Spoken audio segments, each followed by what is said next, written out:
This is Highlands Ranch, Colorado, and as you see, I'm going in the local park here for in memoriam for the people who have lost their lives defending the country, and they have everybody's name on here actually from who are actually from Highlands Ranch, Colorado. It's a town I've lived in before. It's a wonderful place. I live here now, and we have the archways. You see, it's almost like the memoriam for the fallen over every war since the Second World War. Vietnam, Second World War, Korean War. As you can see, like every single one, every person that's from Desert Storm I see here, the Gulf War, Vietnam era. And here, the Philippines, Germany, where US servicemen have fallen. Quite amazing. Everybody from Highlands Ranch. And this is the Air Force as well, the Army, the Marines falling in World War II, Okinawa. And we have all these memorials here. This is the local library here in Highlands Ranch. So let's swing it round to me. Johnny Bevento. How you doing, everyone? I just thought I'd show you that, and it's quite amazing to think these people gave our lives for us, you know, for us to enjoy our lives like this. And you know, we're all supporters of the armed services, of course. They do an incredible job. My stepson was a Marine. He was an amazing guy, you know, he's an amazing kid, you know.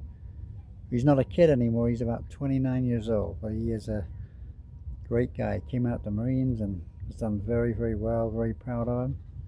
And I just thought I'd show you this, just to put everything into perspective.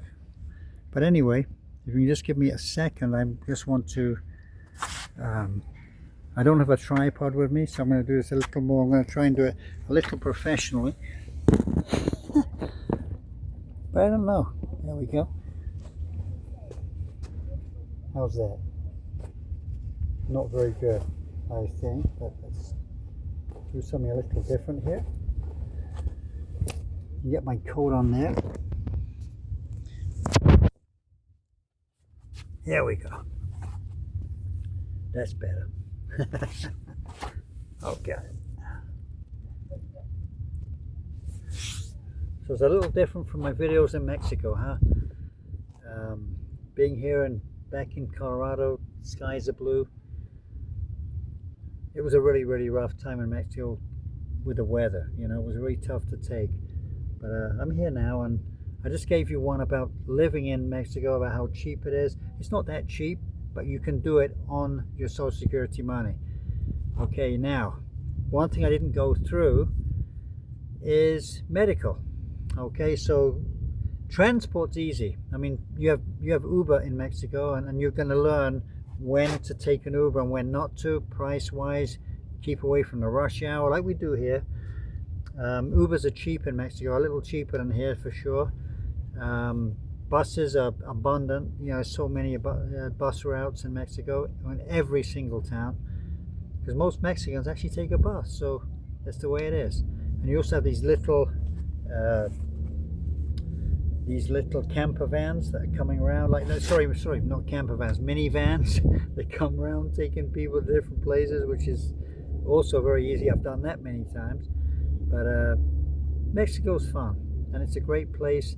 Lots of expats in every single city in Mexico, and you can do it on your Social Security money. You just got to have the will, the drive to do it at 62, just like Sarasota Tim did.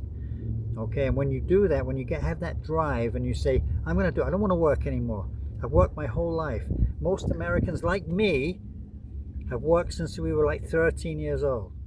Okay, I used to, well, actually 12. I was 12, 13. I had a job, and I went out in the morning before school, and I did it after school, and I did the weekends, and we kind of never stopped working, do we? We were like, and I thought at my age, at 62, I said, I'm done.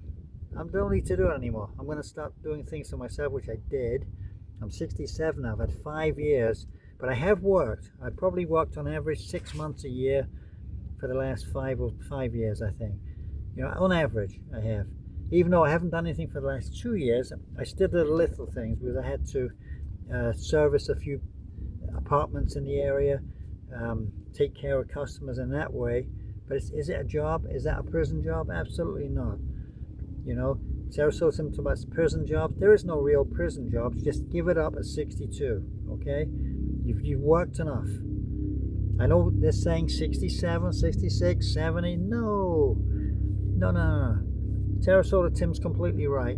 Give it up at 62 if you can, unless you're in massive debt. Debt is the problem. If you're in debt, you can't do it. But, I wouldn't recommend doing it. But if you're not in debt, I would recommend doing it. And if you have a home, sell it and invest your money and move to Mexico. You can move to other countries too, but I say Mexico because I've tried other countries and Mexico is the #1 country to go to. It's close to the United States. Everything's done above board. Wonderful place. People are wonderful. People are very friendly. They take good care of you in Mexico, and especially as being an expat. And I would recommend doing it, but you have to have the drive. You have to have the heart. You need the heart. If you don't have the heart, don't do it. Okay? I had the heart because I said, I'm done. At 62, I'm done. I've had enough. I've worked enough. I'm out of here. And I did it. Sarasota Tim did the same with his little side gig, but I don't believe the side gig. I think he was doing well on YouTube at that time, and he thought, well, I'm making a little revenue. He can afford to buy cars. He can afford to buy lots of bigger campers, and I believe he's done a lot better than you think he has, or people think he has. Now, is he a con man? Absolutely not. And if you put in your buy me a coffee ad or whatever, there's nothing wrong with that. I could do the same. I don't want to. I would never do it, but I'm just saying that I could do it. People can do it. I don't have enough subscribers anyway. Not many people watch my videos. I've only been doing it a few months. I'm trying to get there, and I will get there eventually, I guess. I have a lot to say in about 3 different countries. If I was doing a British one, I would talk differently. If I was doing a German one, I would kind of have a different perspective as well. So I'm coming here to you, mainly Americans, because I'm looking on my analytics, and Americans are coming up predominantly watching my videos. So I say thank you very much. Okay, but to reiterate everything, health insurance. Okay, now in Mexico they have a wonderful health system, and because you are just a tourist coming to Mexico for the first 6 months or a year, and you haven't applied for your temporary residency, which you can do that, and then you can maybe get on the system. But what I did actually is I had a checkup. So I got my temporary residency and I went for a checkup right away, and they never diagnosed anything, so I was kind of lucky. But you can do that every year or 2 years. It only costs $125, even for blood work, prostate, all this kind of stuff. And you can just enjoy your life like I did, I was on my roof garden most days, a lot of fun. I had the music blaring out there, could make a couple of videos. I got a little garden going on. My apartment is very, very small. Okay, it's not that big at all. It's only 600 to 700 square feet, but it's enough. There's 2 of us there. My wife's always very busy with what she does. So it's a wonderful place, and I guarantee that if you put in the comment section that you're really interested in, could I get back to you, I will do it. I will tell you how to do it. Even I'll text you, and I'm going to make a dossier, nothing too professional, just a regular dossier I will make, and I will send it to you.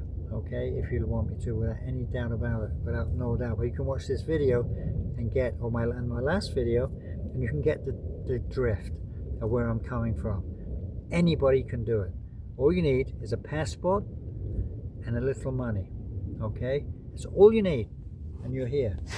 You're in, well, not here. I'm in Colorado now, but you're in Mexico. And you're there and you deal with it from there. Airbnb, get a shuttle, Airbnb. In the morning, you can go and scour the cities for accommodation. Okay? So I just wanted to let you know that. Let's say we're talking about the health insurance, right? And I said you can go and get the checkups. You can have the whole thing processed.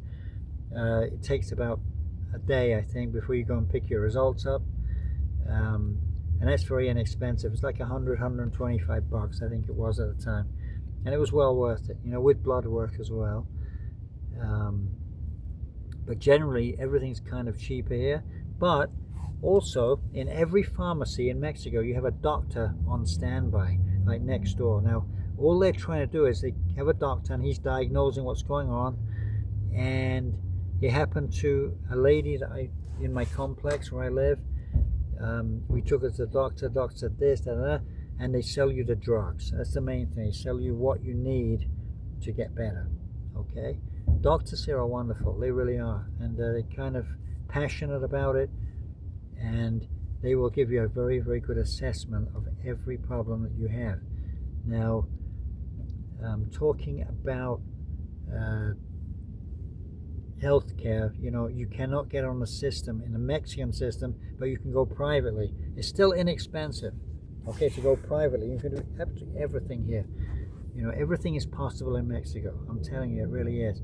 So, you get a doctor, you can find a GP, general practitioner, and they're relatively inexpensive compared to the United States charges, so I'm just letting you know that. Food, of course, is wonderful in Mexico, some great dishes, and my favorite actually is one called ossobuco. Oh, no, sorry, what am I talking about? That's an Italian dish. No, actually, it actually is ossobuco, so it's the marrow of pork, okay, with the meat. It's like just wonderful. That I would highly recommend, with crispy crackling. Okay, so it's a really, really nice dish, that one. But there's so many great dishes in Mexico. You have sushi in abundance. Sushi restaurants are everywhere now. Taco restaurants are everywhere now. Hamburguesa restaurants, hamburgers are everywhere. So you will not starve. Everything is very, very reasonable compared to the United States. That's my story, and I'm sticking to it. And love you all. Bye. Oh, God.